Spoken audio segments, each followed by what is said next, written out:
ગાણિતિક કસોટીઓ.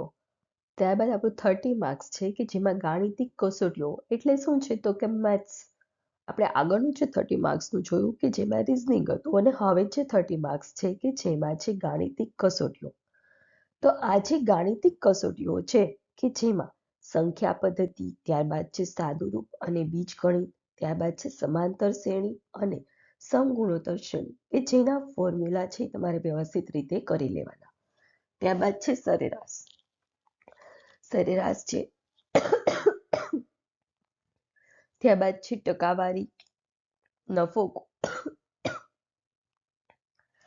નફો ખોટ, ગુણોત્તર અને પ્રમાણ, ત્યારબાદ છે ભાગીદારી, સમય અને કાર્ય અને ઝડપ, સમય અને અંતર અને કાર્ય મહેનતાણું અને સાંકળનો નિયમ. એટલે કે તમારે કશું કરવાનું નથી. જેને પણ મેથ્સ ઓછું ફાવે છે અથવા તો ઓછું કરવું ગમતું હોય છે એ લોકો માટેનું હું તમને સજેશન આપું તો આ જે ટોપિક છે તમારે કશું કરવાનું નહીં, કંઈ પણ એક ટોપિક પકડીને બેસી જવાનું. ફોર એક્ઝામ્પલ ટકાવારી, તો ટકાવારીનો જે ટોપિક હોય છે એ તમારે કરી લેવાના. એને રિલેટેડ જે પણ અલગ અલગ મેથડ હોય છે એ કરી લેવાની. ત્યારબાદ એને રિલેટેડ થોડા સમ હોય કે જેની પ્રેક્ટિસ કરવાની. એટલે એ પોર્શન તમારો કમ્પ્લીટ થઈ જશે. અને મેથ્સ છે કે રિઝનિંગ છે એને આવી રીતે જ તમે કરશો તો જ તમને ઇઝીલી બધું કવર અપ થઈ શકશે. હજુ કહું છું, જે પણ લોકોને મેથ્સ ઓછું ફાવે છે તો એને ડરવાની કે એવી કોઈ શું જરૂર નથી. હજુ તમારી પાસે ટાઈમ છે, તમે કવર અપ કરી શકશો, આરામથી કરી શકશો. બસ તમારા એફર્ટ્સ વ્યવસ્થિત હોવા જોઈએ. તો આ 60 માર્ક્સનું આપણું થઈ ગયું મેથ્સ અને રિઝનિંગ. ત્યારબાદ આપણું નેક્સ્ટ જોઈએ તો પછી છે પાર્ટ બી આવશે. પાર્ટ એ છે કે જેમાં 60 માર્ક્સમાં મેથ્સ અને રિઝનિંગ છે. પાર્ટ બી છે કે જેમાં ટોટલ 150 માર્ક્સ છે. અને 150 માર્ક્સ છે એમાં પહેલું છે 10 માર્ક્સનું ભારતનું બંધારણ. તો ભારતનું બંધારણ છે એ પણ તમારે આખું કરવાની જરૂર નથી. અહીંયા જે આપણને 10 ટોપિકો આપેલો છે તો એ 10 ટોપિકનું આપણે મેઇન જે પણ હોય છે એ કરી લેવાનું. તો એમાં શું છે ભારતના બંધારણમાં, તો એમાં છે ભારતનું આમુખ, ત્યારબાદ છે મૂળભૂત હકો, ત્યારબાદ છે રાજનીતિના માર્ગદર્શક સિદ્ધાંતો કે જે DPSP તરીકે આપણે ઓળખતા હોઈએ છીએ. અને ફોર એક્ઝામ્પલ આપણને એવું પૂછાઈ શકે કે ભારતના જે રાજનીતિના માર્ગદર્શકના સિદ્ધાંતો છે એ કયા દેશના બંધારણમાંથી આપણે લેવામાં આવેલા હતા. તો ફોર એક્ઝામ્પલ આપણે આન્સર આપીએ કે આયર્લેન્ડમાંથી જે આયર્લેન્ડનું જે કોન્સ્ટિટ્યુશન હતું કે જેમાં રાજનીતિના માર્ગદર્શક સિદ્ધાંતો હતા કે જે ખૂબ જ સારી રીતે એમાં વર્ણવેલા હતા. અને આપણે એમાંથી આ રાજનીતિના માર્ગદર્શક સિદ્ધાંતો છે કે જે લીધેલા છે. તો આ ટાઈપનો ક્વેશ્ચન તમને પૂછાઈ શકે. ત્યારબાદ છે મૂળભૂત ફરજો.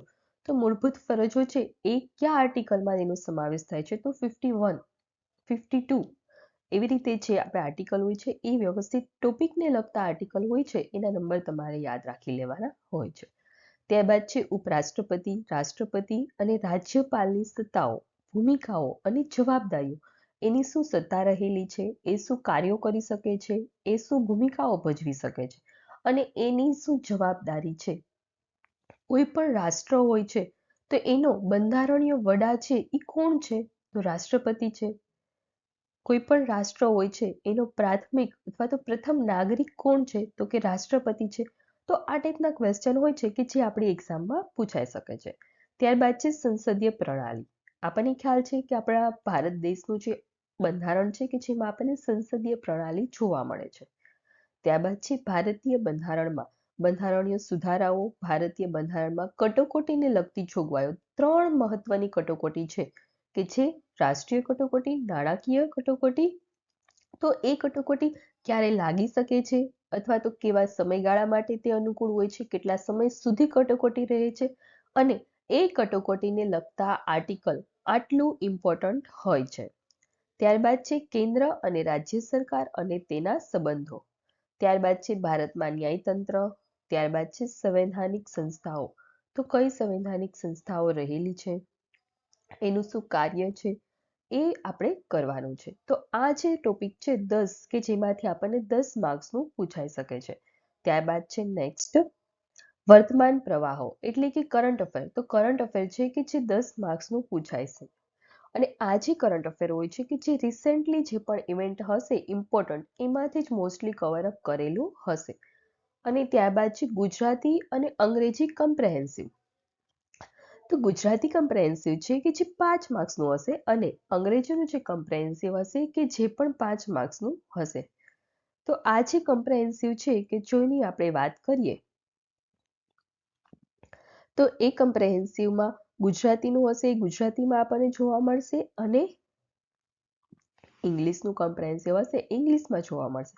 તો આ જે કમ્પ્રેહેન્સિવ હશે એમાં શું હશે તો કે એક પેરેગ્રાફ આપવામાં આવશે અને એ પેરેગ્રાફમાંથી આપણે જોઈને આન્સર કરવાના. એટલે આ જે 10 માર્ક્સ છે એ ખૂબ જ ઇઝી પડી શકે છે.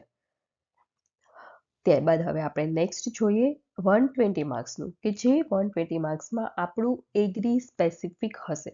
તો એના વિશેની હવે આપણે વાત કરીએ. પહેલું સૌપ્રથમ આમાં છે સસ્ય વિજ્ઞાન.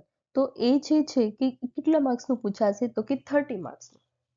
અને આ જે સસ્ય વિજ્ઞાન છે કે જેના આપણને બીજા ટોપિક અંદર શું પૂછાઈ શકે ઇમ્પોર્ટન્ટ એની આપણે જો વાત કરીએ તો એમાં છે કૃષિનો વારસો, ત્યારબાદ છે સસ્ય વિજ્ઞાનની મૂળભૂત બાબતો, ત્યારબાદ છે ખેતીની પદ્ધતિઓ અને કૃષિ વ્યવસ્થાપન, ત્યારબાદ છે પાક ઉત્પાદન ટેકનોલોજી એટલે કે ખરીફ અને રવિ પાક માટે, ત્યારબાદ છે નીંદણ વ્યવસ્થાપનના સિદ્ધાંતો, જળ વ્યવસ્થાપનના સિદ્ધાંતો, જૈવિક ખેતીના સિદ્ધાંતો, વર્મી કમ્પોસ્ટ. તો આટલા જે ટોપિક હોય છે કે જેમાંથી મેક્સિમમ 30 માર્ક્સનું એગ્રોનોમીમાંથી તમને પૂછાઈ શકે. સસ્ય વિજ્ઞાન એટલે એગ્રોનોમી અને એમાંથી પૂછાઈ શકશે 30 માર્ક્સનું. ત્યારબાદ નેક્સ્ટ છે જમીન વિજ્ઞાન અને કૃષિ રસાયણશાસ્ત્ર એટલે કે સોઇલ સાયન્સ. જમીન વિજ્ઞાન એટલે શું છે સોઇલ સાયન્સ અને એગ્રીકલ્ચર કેમિસ્ટ્રી એટલે કૃષિ રસાયણશાસ્ત્ર. તો એમાંથી 20 માર્ક્સનું પૂછાશે. અને આ જે 20 માર્ક્સનું છે કે જેમાં જમીન વિજ્ઞાનની મુખ્ય મૂળભૂત બાબતો તો એમાં શું છે તો કે જમીનની ઉત્પત્તિ, રચના, બંધારણ, સેન્દ્રિય પદાર્થ, સિલિકેટ, ક્લે અને જમીનનું જૈવિક તંત્ર એ શું છે એના વિશેનું આપણે છે. ત્યારબાદ છે જૈવિક અને રાસાયણિક ખાતરો છે અને જમીનની ફળદ્રુપતા છે કે જેનું વ્યવસ્થાપન કરવા માટે. તો જમીનની ફળદ્રુપતાનું વ્યવસ્થાપનની જો વાત કરવામાં આવે તો એમાં છે જૈવિક ખાતરો છે, ત્યારબાદ છે કાર્બન નાઇટ્રોજનનો રેશિયો છે અને મહત્વના માપદંડો છે એટલે કે ક્રાઇટેરિયા ઓફ એસેન્શિયાલિટી. ત્યારબાદ છે રાસાયણિક ખાતરો, ત્યારબાદ છે પોષક તત્વોનું છોડમાં પરિવહન, સૂક્ષ્મ અતિસૂક્ષ્મ પોષક તત્વો અને ખાતર આપવાની પદ્ધતિઓ. ત્યારબાદ છે સમસ્યારૂપી જમીન એટલે કે પ્રોબ્લેમેટિક સોઇલ. આપણે જોયું કે પ્રોબ્લેમેટિક સોઇલ હોય છે કે ઘણી જમીનમાં આપણે આલ્કલાઇન સોઇલ હોય અથવા તો એસિડિક સોઇલ હોય છે.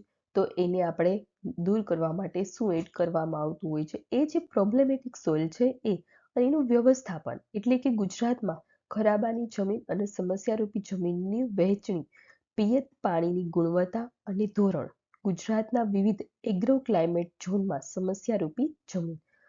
આ જે ટોપિક છે કે જે આપણી exam point of view important છે. નાનું આપણે વ્યવસ્થિત રીતે એનાલિસિસ કરીને આ ટોપિકના વ્યવસ્થિત પ્રિપેરેશન કરવી જોઈએ. કેમ કે તમે સમજો એગ્રો ક્લાઇમેટિક ઝોન આપેલું છે ને એ ઝોન જે હોય છે તો એ સ્પેસિફિક ઝોનમાં સ્પેસિફિક કઈ સોઇલ આવેલી છે ને એમાં શું ઇશ્યુ છે, પ્રોબ્લેમેટિક સોઇલ શું છે એના વિશેનું આપણને સમજાવેલું છે.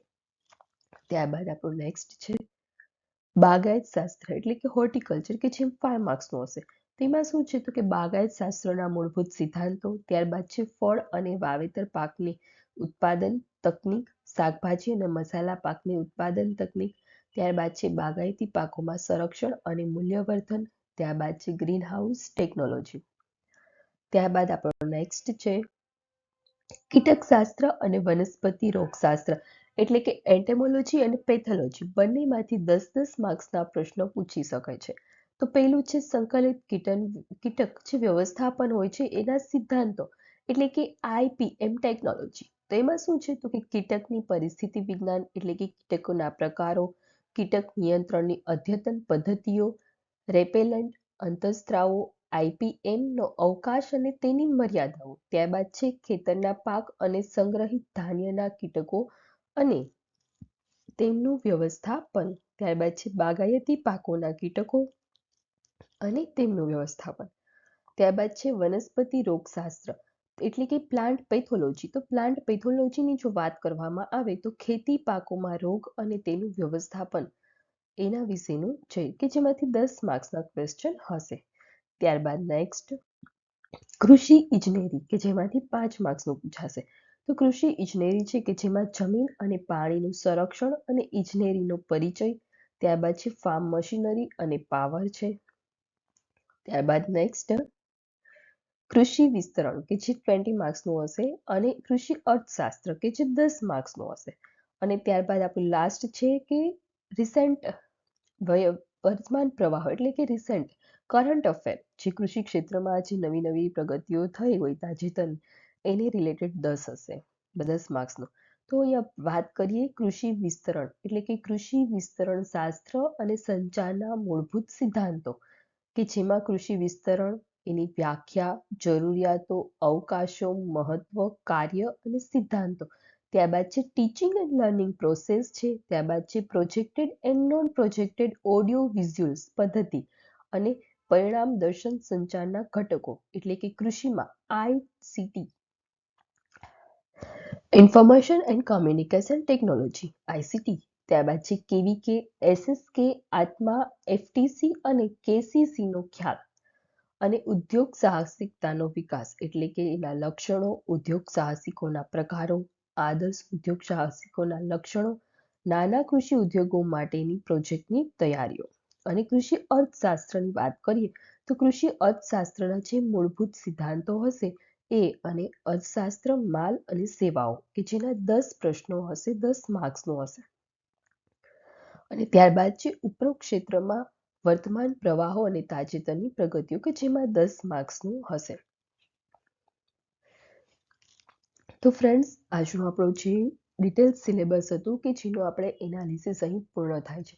પરંતુ આ સિલેબસ જોતાં હું તમને એટલું સજેસ્ટ કરી શકું છું કે તમે કૃષિ વિસ્તરણ અને કૃષિ અર્થશાસ્ત્ર છે કે જે 30 માર્ક્સનું છે તમે વ્યવસ્થિત રીતે કરજો. એમાંથી મેક્સિમમ માર્ક્સ કવર થાય એવા એફર્ટ્સ કરજો. અને તમને કંઈ પણ સજેશન્સ હોય, કંઈ પણ તમને ક્વેરી હોય તો તમે મને મેલ કરી શકો છો, કમેન્ટ કરી શકો છો. અને હવે આપણે ફરી આપણું જે શેડ્યુલ છે જે રેગ્યુલર સ્ટાર્ટ કરીએ છીએ કાલથી.